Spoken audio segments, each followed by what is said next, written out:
오늘 우리에게 주시는 하나님 아버지의 말씀은 디모데후서 4장 7절에서 8절 말씀입니다.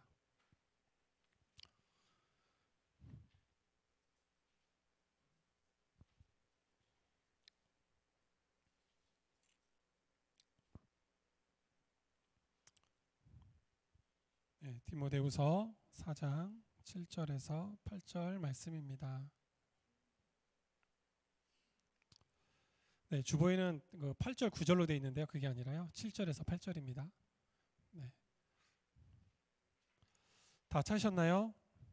네, 찾으셨으면 함께 한 목소리를 읽도록 하겠습니다. 나는 선한 싸움을 싸우고 나의 달려갈 길을 마치고 믿음을 지켰으니 이제 후로는 나를 위하여 의의 면류관이 예비되었으므로 주 곧 의로우신 재판장이 그날에 내게 주실 것이며 내게만 아니라 주의 나타나심을 사모하는 모든 자에게니라. 아멘. 아멘. 저는 오늘 이 본문을 바탕으로 세상의 물결에 휩쓸리지 않고라는 제목으로 함께 우리 잠시 하나님 말씀을 나누도록 하겠습니다. 네. 오늘 날씨가 참 따뜻하죠. 네. 들어오시면서 보셨겠지만 지금 교회 안에 히터를 틀지 않았습니다. 네, 히터 지금 하나도 안 틀었어요. 근데도 따뜻하죠? 춥지 않고 따뜻합니다. 언제 그랬냐는 듯이, 언제 그렇게 추웠냐는 듯이 어느덧 봄이 우리 앞에 성큼 다가와 있습니다. 어제 아이들하고 이제 집에서 있으면서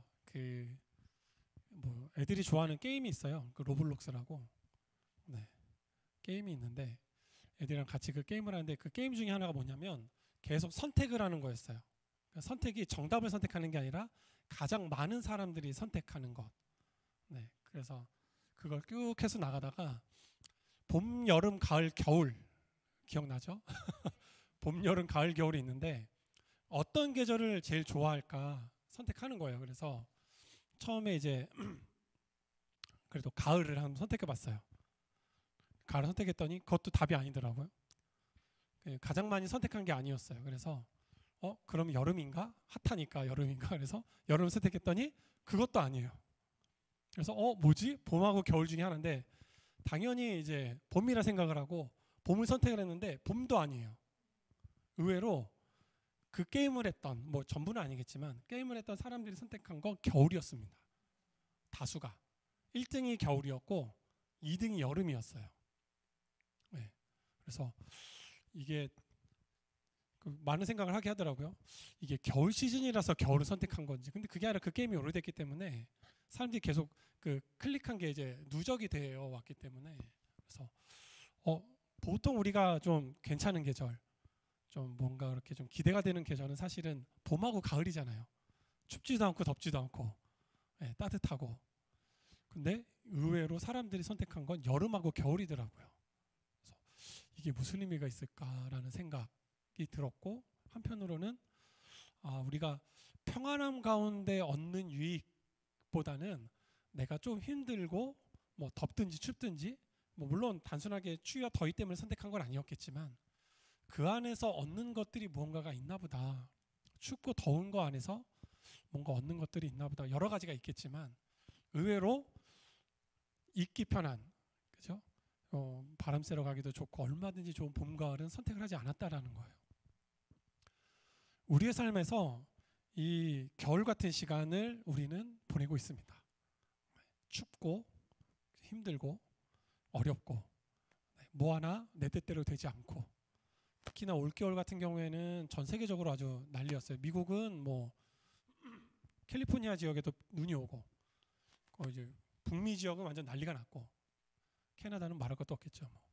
그리고 유럽은 겨울이 돼야 될 곳이 완전 따뜻한 봄, 여름 날씨가 돼가지고 알프스에 있는 눈이 다 녹고 스키는 커녕 아무것도 못하고 그냥 끝났어요. 그래서 올겨울에 원래 유럽이 난방 때문에 고민이었는데 오히려 날씨가 따뜻해져 버리는 바람에 난방 문제가 좀 풀어지긴 했고 그런데 저쪽 남미나 이런 쪽은 또 막 폭우 때문에 난리고.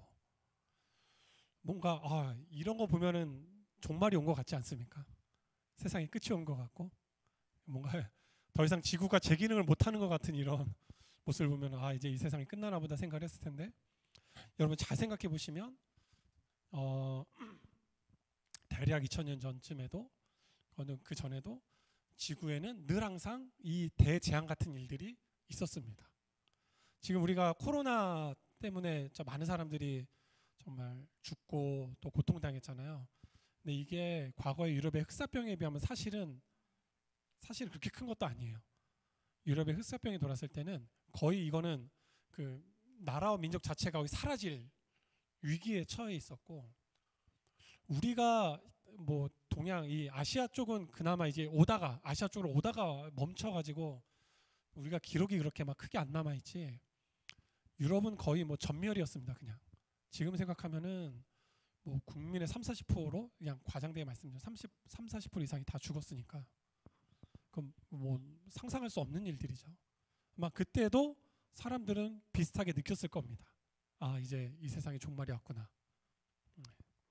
어느 때나 우리가 느끼는 이 두려움, 그리고 이 마지막 때라는 것, 내가 살아가는 시간이 사람들이 느끼기에는 가장 힘들고 끝이 오는 것 같고 마지막인 것 같은 시간들을 우리는 느끼고 살아갑니다.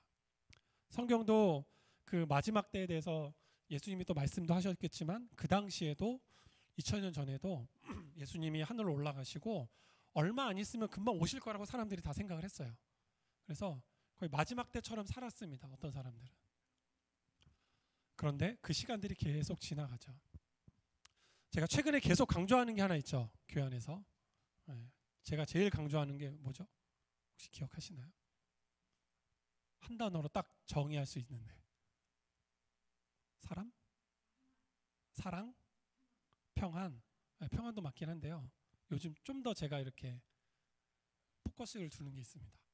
뭐냐면 오늘입니다. 오늘. 네, 기억나시죠? 오늘입니다. 전 저번 주에도 말씀드렸던 것처럼 우리는 과거를 통해서 지금이 있고 지금의 나의 행동과 내 모습을 통해서 내일의 내가 결정이 됩니다. 그렇기 때문에 중요한 건 과거를 보면서 오늘의 삶과 내일의 내 모습을 위해서 내가 오늘 무엇을 해야 할지를 결정하고 그 하루를 헛되이 보내지 않는 게 중요하다고 말씀을 드렸습니다. 그런데 문제는 내 의지와 내가 원하는 것과 내가 하고자 하는 것과 내 삶에 펼쳐져 있는 환경과는 너무 다르잖아요. 여기서 이제 괴리가 오기 시작합니다. 오늘 본문에 바울이 자신의 아들 같은 디모데에게 거의 바울의 마지막 이제 죽기 얼마 안 남겨둔 시점에 디모데에게 이제 편지를 써서 보냅니다. 그래서 이 디모데 전후서는 어떻게 보면 교회를 향한 편지인 것 같지만 사실은 개인에게 보내는 어떻게 보면 인생의 마지막 가장 핵심적인 편지라고 생각하시면 되는데요. 거기에서 바울이 디모데에게 이런 이야기를 합니다. 오늘 본문에 나는 선한 싸움을 싸우고 나의 달려갈 길을 마치고 믿음을 지켰다라고 이야기하고 있습니다. 이 본문만 들으면 어떠죠? 뭔가 인생이 싸우는 것 같고 지켰다라는 표현을 쓰는데 사실은 여기서 이 싸움은 우리가 이야기하는 그런 폭행과 같은 주먹질하는 싸움은 아닙니다. 여기서 싸움은 그거예요. 운동 경기에서 여러 사람이 어떤 트랙 안에서 서로 경쟁하면서 달리는 그 경쟁에서의 싸움의 개념입니다. 이거는 조금 달라요. 일반적으로 막 치고받고 하는 싸움이 아니라 널 죽이겠다는 싸움이 아니라 서로가 경기 안에서 경쟁하는 어떠한 그 싸움이라고 생각하시면 돼요. 달려갈 길을 마치고 믿음을 지켰다라는 것. 달려갈 길은 뭐냐면 그 당시로서는 이제 로마에서는 그런 지금 같은 올림픽의 규모는 아니지만 시초가 이제 그때부터였으니까 어떻게 보면 그래서 그런 운동 경기 여기서부터 저기까지 달리기 하는 실제로 그 그리스에 가면은 트랙이 있어요. 경기하는 트랙이 있는데 우리처럼 이렇게 원형 트랙이 아니라 일자로 된 트랙이고 어떻게 보면은 여기서부터 저기까지 사람들이 쭉 써서 달리는 거예요. 이제 시작이죠. 그게 우리가 생각하는 경기에. 그 경기에 달려가는 길을 이야기합니다. 그래서 그러한 이미지, 그러한 운동 경기, 달리기 100m, 쉽게 100m 달리기를 사람들과 함께 경쟁하는 달리기고, 후로는 나를 위하여 의의 면류관이 예비되었다. 그래서 면류관은 뭐냐면 거기서 우승한 사람에게 주어지는, 여러분들 그 마라톤 우승하면은 띠 이렇게 또 머리에 씌워주는 거 있죠? 그거예요. 그거라고 생각하시면 됩니다. 그거를 씌워주는 거예요. 네. 그러니까 너가 우승자다라는 것들을 씌워주는 그 이미지를 생각을 하시고 오늘 말씀을 들으시면 됩니다. 그리고 주곧 의로우신 재판장은 무엇이냐? 이 재판장은 뭐 옳고 그름을 판단하는 재판장이기도 하지만 그 경기, 운동 경기 전체를 다 총괄하고 주관하고 룰을 다 주관하는 그런 어떤 주관자의 개념이에요. 단순하게 우리가 생각하는 죄를 어떤 판단하는 재판장의 개념보다는 그 운동 경기의 전체 룰을 주관하고 우승자에게 상을 이렇게 내리는 어떤 권한을 가지고 있는 사람이라고 생각하시면 됩니다. 그것들을 바탕으로 하시고 오늘 말씀을 들으시면 됩니다. 우리가 살아가는 삶은 단순한 싸움이 아니라 말 그대로 운동의 경기와 비슷해요. 서로가 경쟁하면서 달려갑니다. 엄청 달려가죠. 과거에는 이런 문명이 또 기술이 발달하지 않았을 때는 사람이 일을 하고 일을 내서 소득을 얻어서 내 것을 채우기까지의 시간 텀이 꽤 길었습니다.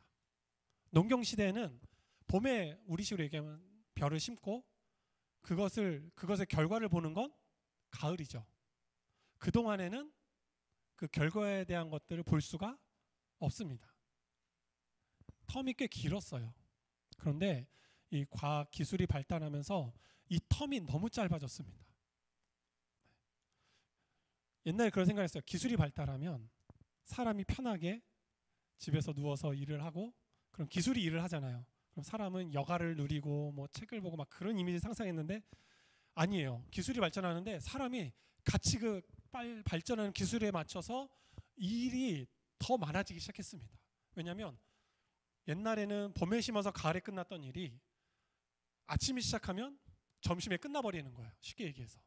그럼 어떻게 했냐? 노느냐? 그게 아니에요. 그 다음 일들이 계속 우리 앞에 있습니다. 그러니까 더 바빠지는 거예요. 사람이 더 바빠집니다. 기술이 발전해 사람이 쉼을 얻고 평안을 얻는 게 아니라 더 많은 일들이 주어지게 되고 더 바쁘게 살아가게 되고 오히려 과거보다 더 사람이 고되고 힘들고 여유가 없어지는 것이 바로 지금의 현실입니다. 아니 그러면 그거를 어떤 사회적인 합의를 통해서 우리가 이 정도 일을 하고 이 정도 쉼을 갖자라는 것들을 하면 좋겠는데 세상이 그런가요? 아니죠. 그렇지 않습니다. 왜 그러냐면 쭉 창세기 앞으로 가면 사람이 죄를 짓고 타락하게 된 원인이 뭐라 그랬죠? 어떤 거요? 욕심. 남과 나를 비교해서 내가 더 많이 얻고자 하는 욕심, 혹은 하나님과 같이 되고자 하는 욕심, 남과 비교해서 자신을 더 이렇게 채우려고 하는 욕심으로부터 이 죄가 시작이 됐잖아요. 그러면서 결국엔 사람 안에 있는 본성이 뭐냐? 바로 더 가지고 싶어하고 더 높아지고 싶어하는 욕심으로부터 시작되는 이 일들이 사람으로 하여금 계속해서 남보다 더 얻고자 하는, 멈추지 않는 폭주하는 기관차처럼 우리로 하여금 달려가게 만듭니다. 가져도 부족한 그런 이야기 많이 듣잖아요. 우리가 복권이 당첨돼 본 적이 없어서 한번 당첨돼 봤으면 좋긴 하겠는데, 당첨돼 본 적이 없지만 당첨된 사람들의 그 삶을 추적해 보면 거의 대부분 소수의 몇몇 사람들 제외하고는 이전보다 삶이 더 힘들어지는 경우들이 많습니다. 제가 옛날에 아버지한테 들은 얘기인데, 그 영종국제공항, 인천국제공항 지어지기 전에 거기 이제 땅을 매입을 하고 그 땅을 이제 수용을 하잖아요. 지으려고. 그래가지고 그 거기에 있던 땅을 가지고 있던 사람이 이제 수용되면서 보상으로 3천억을 받았대요. 아버지 아는 그 이제 연결해서 아는 분이 우리 돈에 3천억 있으면은 평생 아니 1년에 1억씩 써도 3천년을 써야 되니까 10억씩만 써도 300년이고 100억씩 쓰면 30년 그죠? 그러니까 계산해보면 야 1년에 100억씩만 써도 평생 쓰고도 남겠다 판단이 들잖아요. 그러면 아야 그 돈 어떻게 쓰냐라고 하는데 몇 년 안 돼서 그분이 다 말아먹고 빚지고 중국으로 도망갔다 그러더라고요. 실제 그랬대요.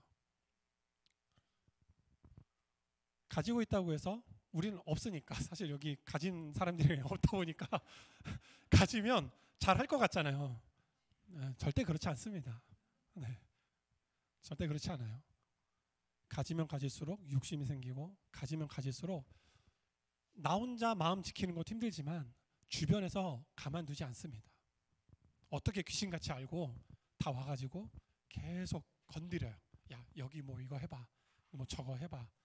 그 저번에 유튜브 알고리즘에 청년인데 복권 당첨된 친구에 대한 이야기가 나오더라고요. 혹시 보신 분인지 모르겠는데 얼굴을 공개했어요. 자기 얼굴 공개하고 하는데 뭐야 복권이 당첨이 됐어요. 그래서 11억인가를 실수령액으로 받았대요.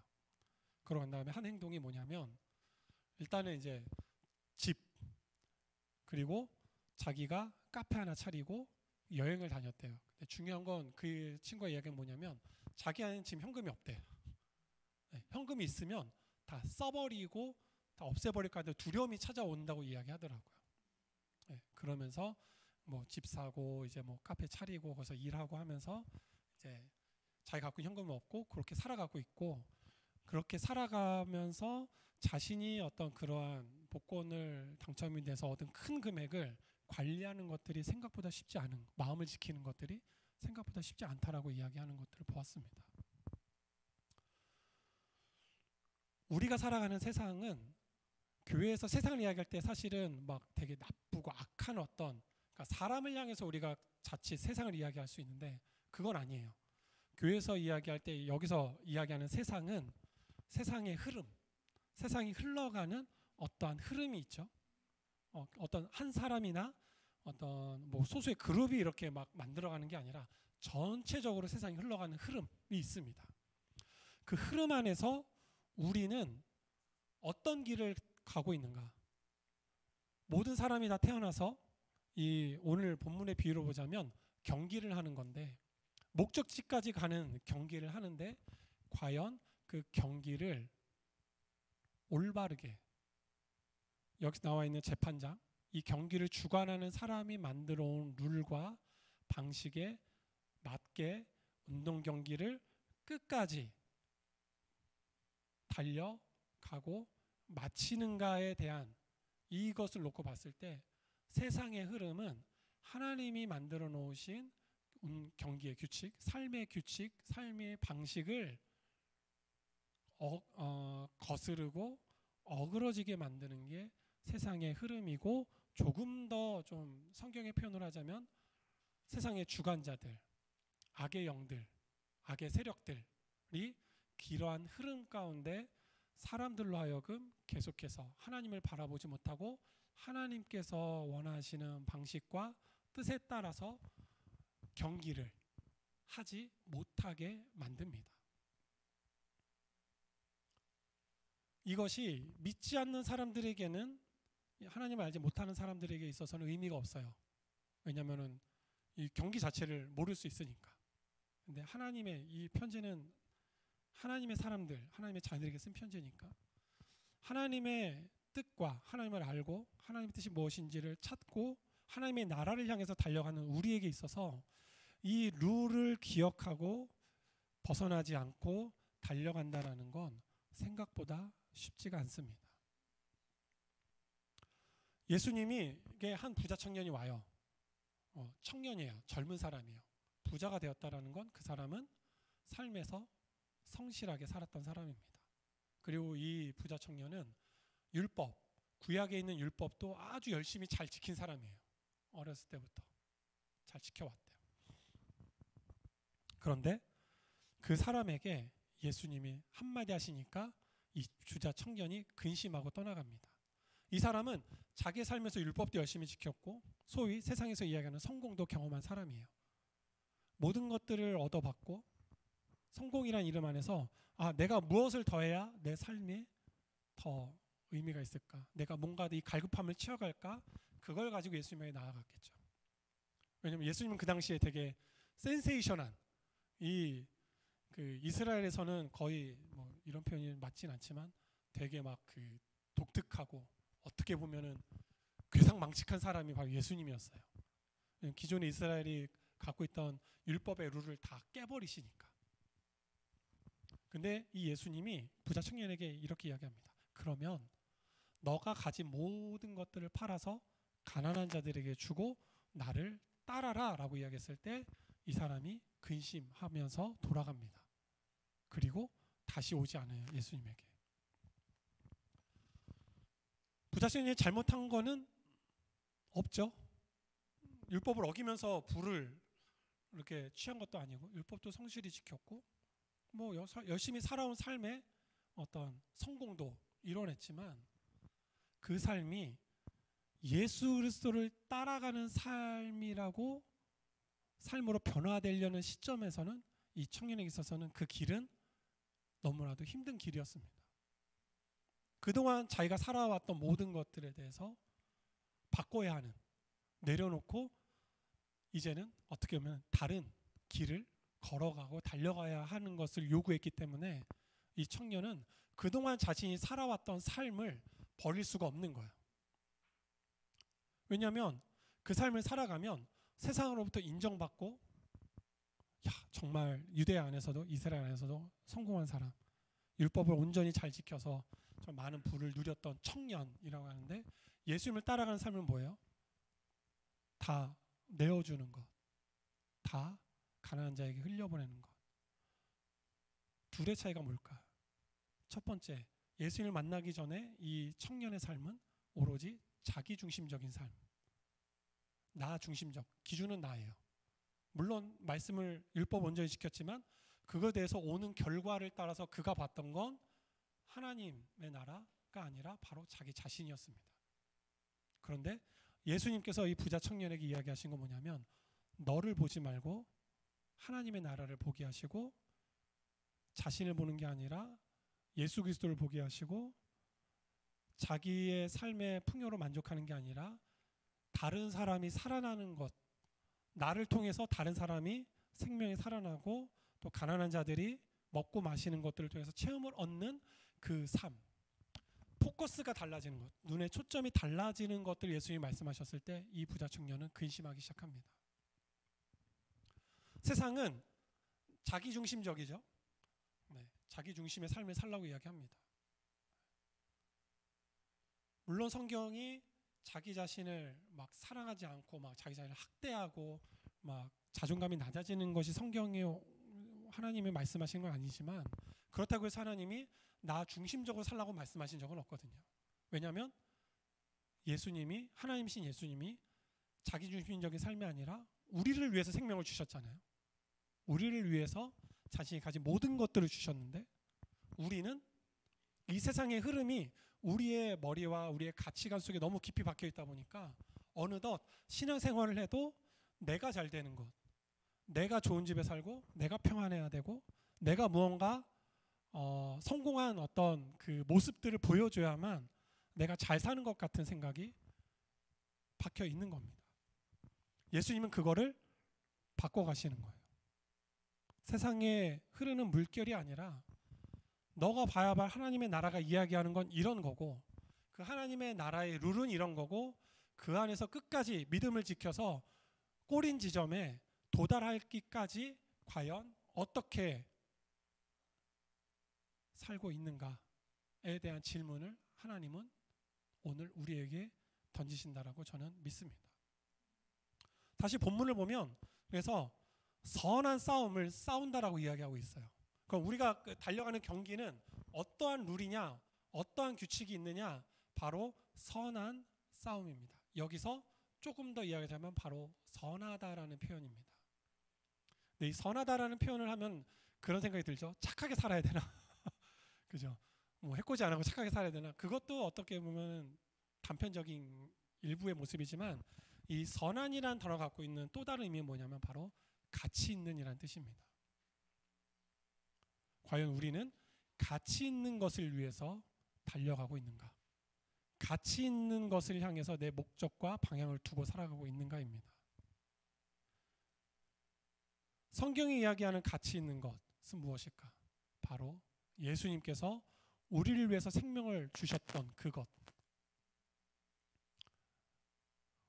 다른 사람을 위해서 내 모든 것들을 바쳐서 살릴 수 있는 그 행동, 그러한 가치, 그 정도의 가치를 우리는 품고 살아가고 있는가?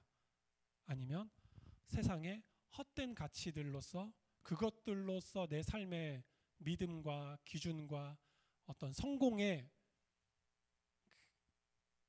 룰,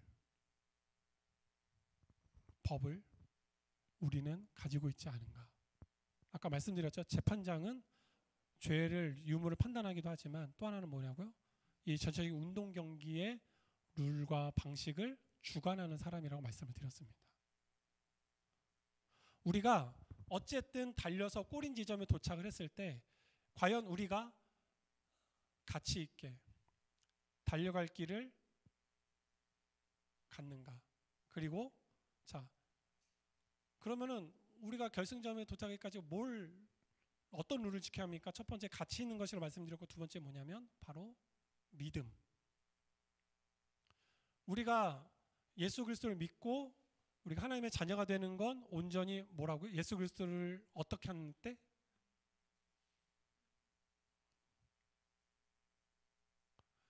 더 쉽게 얘기하면 예수님이 나를 위해서 죽으시고 생명을 주셨다라는 걸 어떻게 할 때?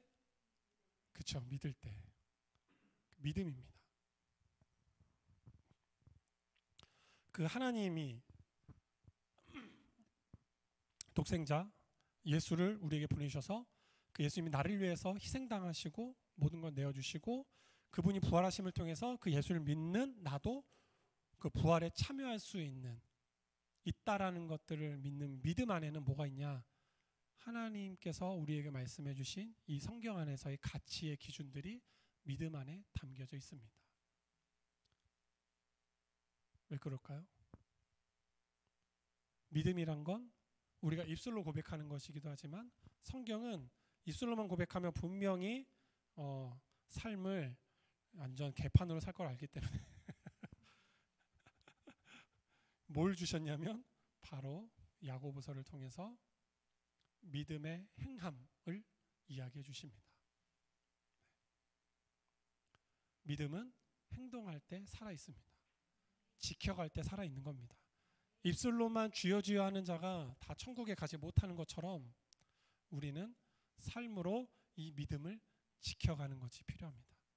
그것이 운동 경기를 끝까지 온전하게 그 믿음을 지켜서 그 가치의 기준과 또한 나 중심적인 신앙이 아니라 예수님을 닮아가는 삶의 신앙을 통해서 우리는 그 믿음을 지켜가서 결국 꼬린 지점은 언제냐? 우리가 이 땅에서의 생이 끝나든 사실 좀 더 여기 대해서 하고 싶은 얘기가 많은데 끝난다고 해서 끝난 게 아니긴 한데요. 끝나든 아니면 주님이 오신 그날이 바로 우리의 꼬린 지점입니다. 그랬을 때 과연 나는 하나님께서 수여하시는 이 면류관 끝까지 지켜서 얻게 되는 그 영광의 면류관을 얻을 수 있는가에 대해서 우리는 내 삶을 하나님의 말씀으로 비추어 볼 필요가 있습니다. 왜냐? 우리가 삶을 살아갈 때 내 모습이 어떠한지는 뭘 통해서 볼 수 있죠? 거울을 통해서 볼 수 있죠? 거울이 아니면 보기 힘듭니다. 맞아요. 살아보시면 아시겠지만 내가 나 자신을 보지 않고 여러분들 그 거울 안 보고 한 2, 3일만 지나보십시오. 내 꼬라지가 어떤지. 가만히 있어도 어떻게 되죠? 머리는 떡이 지고 우리 아들이 요새 머리에 기름기가 아주 그냥 유전이 터져가지고 아침에 머리 감으면서 저녁 되면 여기가 이렇게 이제 누구 닮았나 했더니 저 닮았더라고요. 이 삶만 지나면 꾀죄죄하고 지저분해지고 합니다. 근데 그거를 거울을 통해서 보지 않으면 어떻게 되죠? 내가 지저분한지 몰라요. 모릅니다. 어떻게 알겠습니까? 사람이 하나님 주신 코라는 감각, 이 후각이 참 희한한 게 어떤 그 냄새, 후각을 자극하는 게 자극이 들어오잖아요. 그러면 코는 금방 그거를 잊어버려요. 쉬게끔 돼 있어요.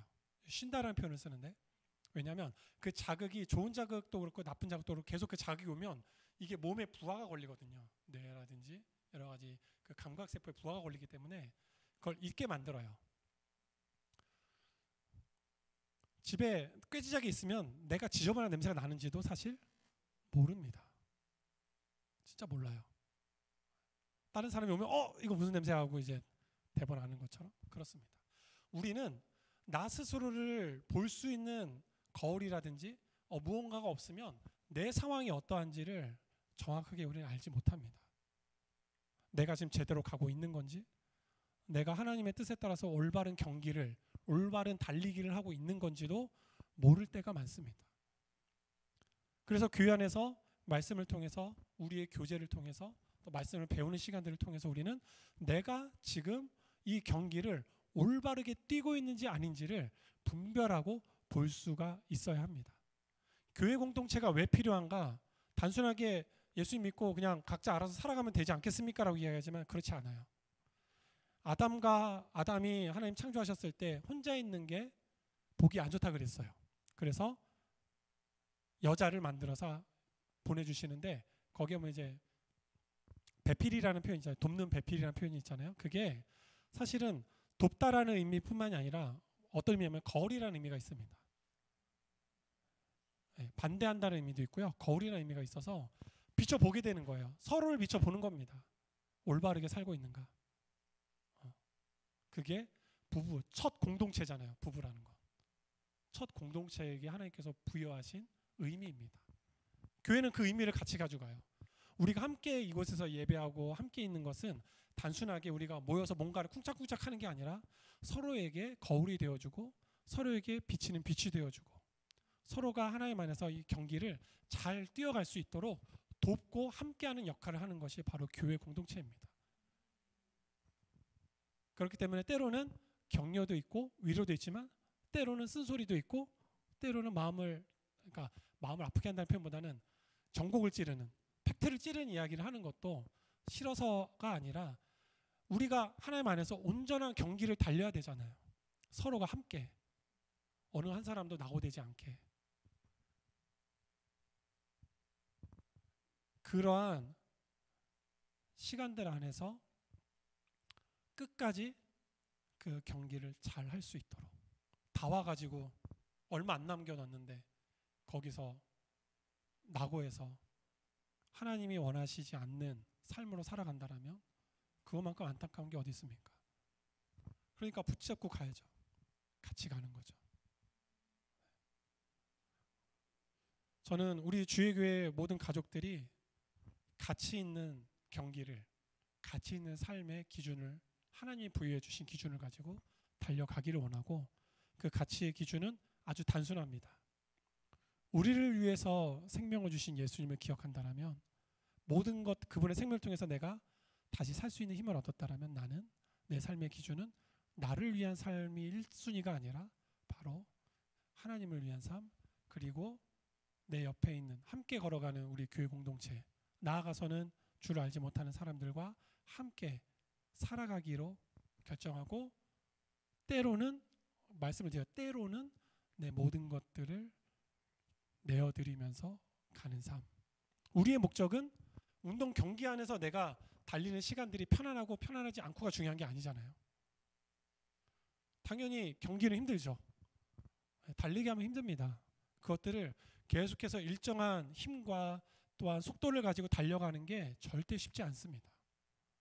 그런데 우리는 달려가는 시간들 안에서 내가 평안하고 내가 많은 것들을 얻는 게 중요한 게 아니에요. 우리는 목적지에 도달해서 꼬린 지점에서 면류관을 얻는 게 중요한 거잖아요.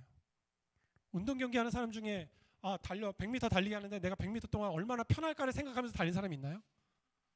아니요. 아니죠. 그 10초가 안 되는 시간 안에 내가 이렇게 하면 좀 더 편할까, 이렇게 하면 좀 더 안정될까를 생각하는 게 아니라 어떻게 하면은 내가 면류관을 얻기 위해서, 금메달을 얻기 위해서, 면류관을 얻기 위해서 내가 달려야 할까? 그게 중요한 거잖아요. 근데 우린 자꾸 내가 달리는 시간 동안 내가 얼마만큼 편해야 될까? 달리는 시간 동안 나는 얼마나 많은 것들을 맛있는 걸 먹을까? 달리는 시간 동안 얼마나 내가 좋은 집에 살까? 달리는 동안 내가 얼마나 건강하게 살까? 네, 그게 중요한 게 아닌데 그거는 부차적인 거죠. 달려감에 있어서 불편할 수 있고 조금은 답답할 수도 있고 때로는 어려운 시간들이 있을 수 있지만 그 시간들이 우리 안에서 주된 목적이 아니라 우리는 목적지, 우리가 달려갈 꼬린 지점을 향해서 끝까지 하나님의 뜻대로 믿음을 지키면서 달려가는 것. 그랬을 때 그곳에서 우리에게 주어지는 영광은 달릴 때의 평안함과는 전혀 다른, 달릴 때 내가 얻을 수 있는 것과는 전혀 다른 것들이 그곳에 예비되어 있다는 겁니다. 그렇기 때문에 세상 사람들이 교회를 봤을 때 저 사람들 왜 저렇게 살지? 왜 자기 걸 챙기기도 바쁜데, 자기 입속 챙기기도 바쁜데 왜 이렇게 나누어 주지? 되게 힘든 것 같은데 왜 이렇게 평안하지? 라는 것들은 우리의 삶의 목적은 달려가는 시간들 안에 있지 않기 때문입니다. 꼭 기억하셨으면 좋겠습니다. 그것들을 우리가 이 교회 공동체 안에서 놓치지 않았으면 좋겠고요. 서로를 통해서 비춰주었으면 좋겠습니다. 말씀드렸잖아요. 보이지 않으면 내 모습이 어떤지 몰라요. 내가 지금 뭘 향해서 가는지 나조차도 모를 때가 있습니다. 그럴 때 내 옆에 있는 가족들, 믿음의 공동체가 보여주는 거예요. 말씀을 통해서 보여주고 삶을 통해서 보여주고 또한 우리가 함께 말씀을 배우고 익히는 시간들 안에서 보여주는 겁니다. 지금 이렇게 살고 있다고 거울로 비춰주는 거예요. 말씀을 정리하겠습니다. 우리에게는 하나님께 주신 경기가 있습니다. 이 경기의 룰과 방식, 모든 것들의 그 순위와 또한 상급, 리워드, 그러니까 모든 것들을 주시는 걸 결정하는 분은 바로 하나님이십니다. 그분이 판단하실 겁니다. 운동 경기하는 사람이 절대 그 룰을 판단하지 않습니다. 경기를 달리는 사람은 룰에 맞게 달리면 되는 거예요. 달려가는 시간들은 우리에게 있어서 물론 힘듭니다. 100m 달리기를 반복적으로 연습하는 사람들이 힘든 것처럼, 그리고 당시의 마라톤처럼 42.19km를 승리를 가지고 달려가는 그 사람이 얼마나 힘들겠습니까? 그런데 우리는 달려가는 시간들 안에서 무언가를 얻는 것이 아니라 우리는 목적지, 꼬린 지점에 도달했을 때 우리의 성취를 얻는 사람들입니다. 그렇다면 우리가 해야 할 것은 내 삶에 선한 가치 있는 것이 무엇인지, 우리가 봐야 할 것이 어딘지를 보고, 그리고 하나님의 뜻대로 믿음을 지켜나가는 삶. 그랬을 때 우리에게 주어진 예비된 것, 준비된 것은 바로 성경은 의의 면류관, 하나님 나라,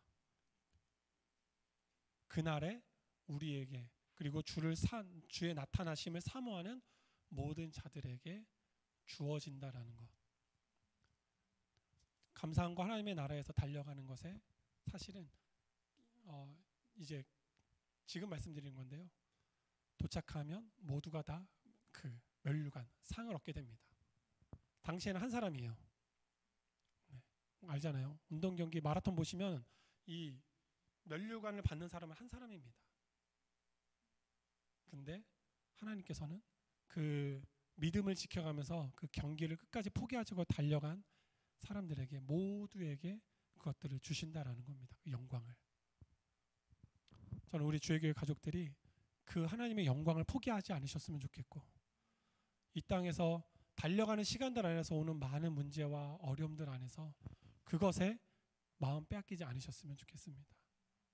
때로는 내 가족, 부부, 자녀, 누군가를 통해서 하나님은 보게 해주실 겁니다. 내 모습이 어떤지, 지금 내 모습이 어떤지.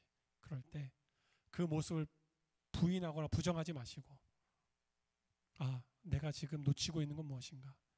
하나님께서 개최하신 이 경기의 끝을 향해서 달리는 나에게 있어서 내가 놓치고 있는 것은 무엇인가 다시 한번 돌이켜보고 믿음을 끝까지 지켜갈 수 있는 우리 모두가 되기를 주님의 이름으로 축복합니다. 그런 거예요. 우리가 꼬린 지점에서 다 같이 면류관 쓰고 다 같이 면류관 쓰고 잘했어, 잘 달렸어, 수고했다라고 서로 격려할 때 우리 여기 계신 분들 한 분도 빠지지 않으셨으면 좋겠고 함께 서로 격려했으면 좋겠습니다. 그날에 지금은 열심히 달려가는 겁니다. 룰을 지키고 세상이 이야기하는 것들에 마음 뺏기지 않고 세상의 흐름에 마음 뺏기지 않고 우리가 함께 달려갔으면 좋겠습니다. 기도하겠습니다.